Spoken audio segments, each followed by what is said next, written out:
राम और लक्ष्मण पुष्पवाटी में प्रवेश किए। गत दिवस किसी सीता के सखी ने देख लिया था राम जी अयोध्या में प्रवेश कर चुके, क्षमा कीजिए जनकपुर में प्रवेश कर चुके, और आज राम पुष्पवाटिका में जाते हुए उसी सखी ने देख लिया। दूसरी ओर देवी सीता की माता सुनैना ने सीता को कहा, बेटी कल स्वयंवर सभा है, कल तुम्हारा विवाह है, इसलिए आज जाओ और गिरिजा जी की पूजा करके आओ। देवी सीता अपनी सखियों के साथ पार्वती जी गिरिजा जी की पूजा कर रहे। उसी समय ये सखी ने कहा, सीते सीते पुष्पवाटिका में मैंने एक बहुत सुंदर पुरुष को देखा है, करोड़ों करोड़ों कामदेव को लुभाने वाला। सीता आज मैं तुम्हें उनका दर्शन कराऊंगी। जैसे एक गुरु अपने शिष्य का हाथ पकड़ करके ईश्वर का दर्शन कराने लेके जाए, वैसे वो सखी सीता का हाथ पकड़कर ईश्वर का दर्शन कराने जा रही है। सीता बार बार पूछ रही है, कहाँ है सखी, कहाँ है वो, कहाँ है सखी। उस बगीचे में लक्ष्मण जी ने देखा इनकी एंट्री हो चुकी है, प्रिया प्रियतम मिलने वाले हैं। लक्ष्मण जी से जितना हो सका उतना राम को फूलों से सजा दिया, किसी झाड़ी के पीछे बिठाया, फूलों से सजा रहे हैं, जैसे पर्दे के पीछे बैठा पुजारी भगवान को सजाता है। और यहाँ पर सखी हाथ पकड़ कर ला रही है। बार बार सीता कहती है, कहाँ है सखी, कहाँ है, कहाँ है, कहाँ है।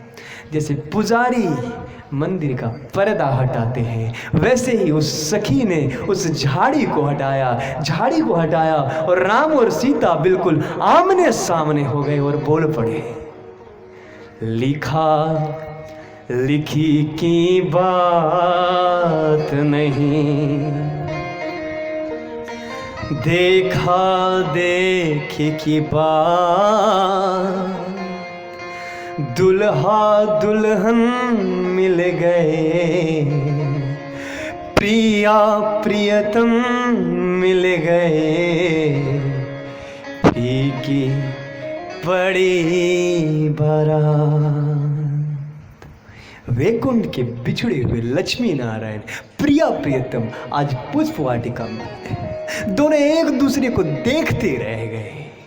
मुझे आपको जो इस प्रसंग से बतानी है, इस प्रसंग के माध्यम से जो उपदेश देना है, जो सिद्धांत मुझे आपको बताना, सीता मानो भक्त है और सखी उनकी गुरु है। उस सखी ने सीता को राम से मिलाया, जैसे गुरु का काम होता है संसार के भूले भटके जीव को ईश्वर से मिलाना, भगवान से मिलाना। उस सखी ने पहले से राम को देखा था, इसलिए सीता को राम से मिला सका। वही गुरु संसार के जीवों को उद्धार कर सकता है, भगवान से मिला सकता है, जो स्वयं भगवान से मिला हुआ है, जो स्वयं भगवान से जुड़ा हुआ है। गांजा पीने वाले गुरु नहीं मिलाएंगे, लिख के देता हूँ मैं। बड़े बड़े दाढ़ी बढ़ा लिए, गांजा पी रहे हैं, कमंडल ले लिए, उससे नहीं बढ़ने वाले, निश्चिंत हो जाओ।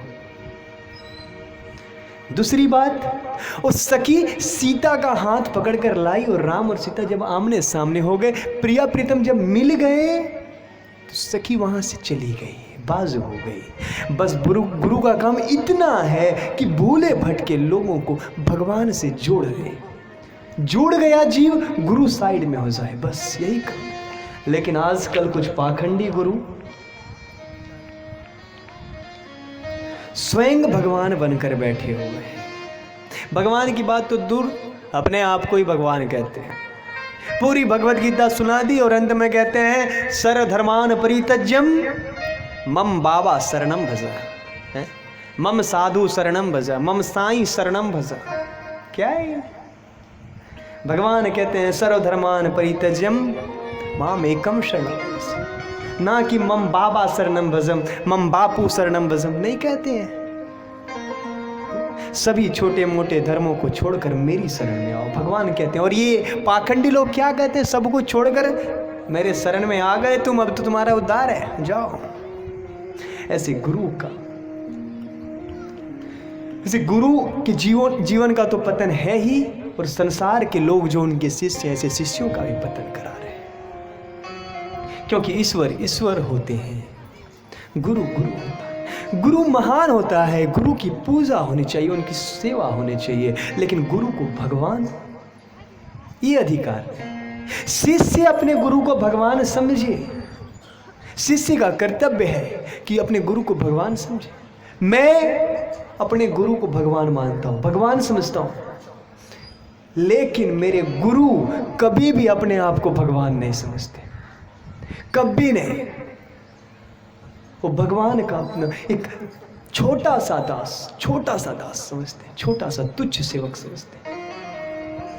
तो प्रिया प्रीतम मिले हैं, राम सीता एक दूसरे को देख कर हैं, वहां मंदिर में जाने के लिए देर हुई।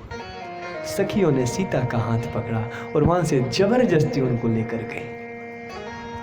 यहां भगवान रामचंद्र लखन से कहते हैं, लखन आज तक मेरा मन किसी स्त्री पर नहीं गया। लखन, मुझे मेरे रघुकुल के ऊपर विश्वास है, मुझे मेरे मन के ऊपर विश्वास है कि मेरा मन कभी भी किसी पराई स्त्री के ऊपर जा ही नहीं सकता। लेकिन लखन, आज मेरा मन किसी पराई स्त्री पर जा रहा है, तो निश्चित ये सीता कल स्वयंवर में तुम्हारी भाभी बनने वाली है, नहीं तो ये मन जा ही नहीं सकता। मुझे विश्वास है अपने मन पे।